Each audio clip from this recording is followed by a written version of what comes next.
আওয়ামী লীগের অনেকগুলো অপরাধ আছে, তারা গণতন্ত্রকে হত্যা করেছে, তাদের অনেক নেতাকর্মীর বিরুদ্ধে দুর্নীতির অভিযোগ আছে, হত্যার অভিযোগ আছে, সুনির্দিষ্ট অভিযোগ থাকলে সেগুলো বিচার হবে, বিচারগুলো ন্যায় বিচার হতে হবে। কিন্তু নির্বাহী আদেশে আওয়ামী লীগের নিষিদ্ধটা আমরা মনে করি অবশ্যই একটি রাজনৈতিক অস্থিরতার সূচনা ছিল এবং বিভাজিত জাতিসত্তার প্রতিফলন ছিল। ইংলিশ সরকার আসার পরে তাদের উচিত ছিল দোষী আওয়ামী লীগকে বাদ দিয়ে নির্দোষ আওয়ামী লীগ খুঁজে খুঁজে বের করা, তাদের সাথে আলোচনা করা, সকল দলকে নিয়ে ভোট করা, সকল দলকে নিয়ে সংস্কার করা।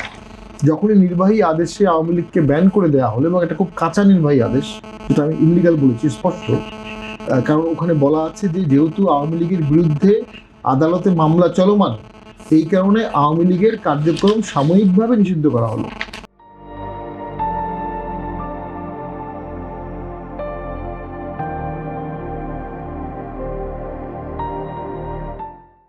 সেই মুহূর্তে আওয়ামী লীগের বিরুদ্ধে কোনো মামলা বাংলাদেশে বিদ্যমান না, এখনো আওয়ামী লীগের বিরুদ্ধে কোনো মামলা হয়নি দল হিসাবে।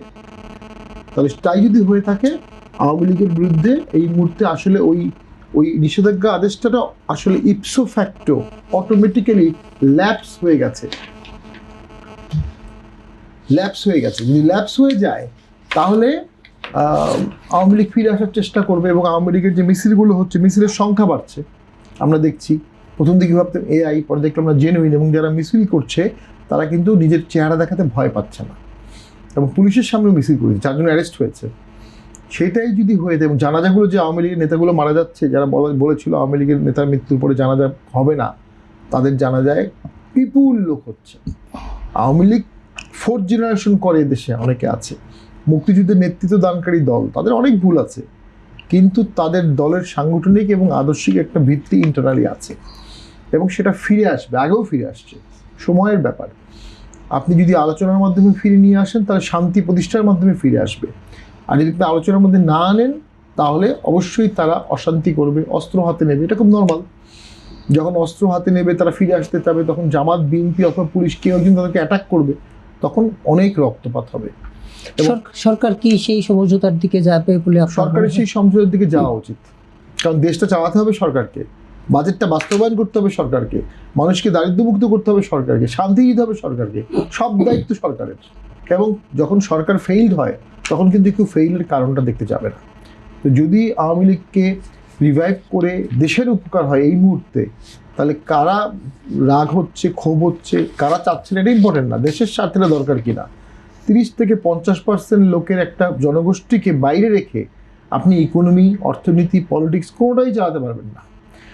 এই জন্য আওয়ামী লীগকে রিভাইভ করতে হবে, কারণ আওয়ামী লীগের লোকজনকে তো আমার ব্যবসা করাতে হবে, কর দেয়াতে হবে, ইকোনমিক ইন্টারভেনশনে রাখতে হবে, ব্যুরোক্রেসিতে কাজ করতে হবে, পুলিশে কাজ করতে হবে। তো কাউকে বাদ দিয়ে করলে আপনি স্ট্রেংথ কমে গেল। আপনি সিম্পলি দেখেন সাকিব এবং মাশরাফিকে বাদ দিয়ে কি বাংলাদেশের ক্রিকেট টিমের ক্ষতি হয়েছে না? অবশ্যই ক্ষতি হয়েছে। তাহলে দেশের স্বার্থে সাকিব এবং মাশরাফিকে বাংলাদেশ ক্রিকেটে সংযুক্ত করা প্রয়োজন। তারা এমপি ছিল, এটা ইম্পর্টেন্ট না, তারা ব্যক্তিগতভাবে কাউকে মেরেছে কিনা, তারা ব্যক্তিগতভাবে কোনো দুর্নীতি করেছে কিনা, সেই জায়গায় কিন্তু আমরা উঠতে পারলাম না। সেই জায়গায় উঠতে না পারার কারণে আমরা জাতিগতভাবে দুর্বল হচ্ছে, শেষ করে দিচ্ছি। আমাদের পাশে ভারতের মতো একটা রিজনাল সুপার পাওয়ার আছে, যেই সুপার পাওয়ার এরশাদের আমলে পুশিন করতে সাহস পায়নি, জিয়ার আমলে কোনোভাবেই সাহস পায়নি। তারা পেশাদারিত্ব ছিল তাদের মধ্যে, তারা জাতি তৈরি করতে পেরেছিল। কিভাবে জাতি করলো জিয়াউর রহমান?